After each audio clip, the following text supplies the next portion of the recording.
শেষ জামানায় এক শ্রেণীর মেয়ে আসবে যাদেরকে আমি দেখি নাই, মানে 1400 বছর আগে এরা ছিল না। তাদের খাসলত কি? তারা কাপড় পরবে, নিসাউন কাসিয়া আরিয়া, কাপড় পরবে কিন্তু নগ্ন থাকবে।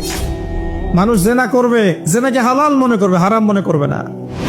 মানুষ হত্যা করবে, যাকে হত্যা করবে সে জানবে না কেন হত্যা করছে, আর যে মারা যাবে সেও বুঝবে না কি জন্য আমাকে মারলো। একটা বড় জিনিস যেটা শেষ জামানায় হবে, এটা আগে হয়নি, এটা বিগত 100 বছর থেকে আমরা দেখছি। আশ্চর্য একটা বিষয়। আর কোন নিদর্শনের জন্য অপেক্ষা করছেন?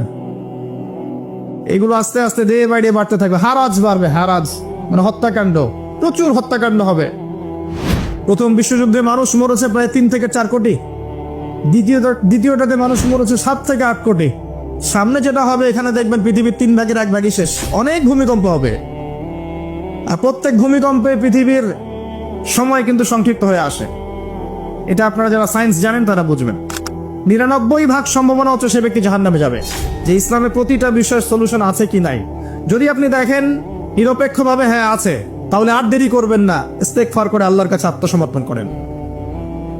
আল্লাহ পাক আপনার বিগত জীবনের যত গুনাহ খাতা আছে সমস্ত গুনাহ আল্লাহ মাফ করে দিবেন ইনশাআল্লাহ তাআলা। আল্লাহ পাক তো এমনটা বলেছেন, ইল্লা মান তাবা ওয়া আমানা ওয়া আমিলা আমালান সালিহা ফাউলাইকা ইউবাদদিলুল্লাহু সাইয়্যাতিহিম হাসানাত। যারা তওবা করবে, ঈমান নিয়ে আসবে এবং আমলে সালেহ বেশি বেশি করতে থাকবে, আল্লাহ পাক তাদের গুনাহ শুধু মাফ করবেন না, বরং গুনাহগুলোকে নেকি দিয়ে পরিবর্তন করে দিবেন। বলেন সুবহানাল্লাহ।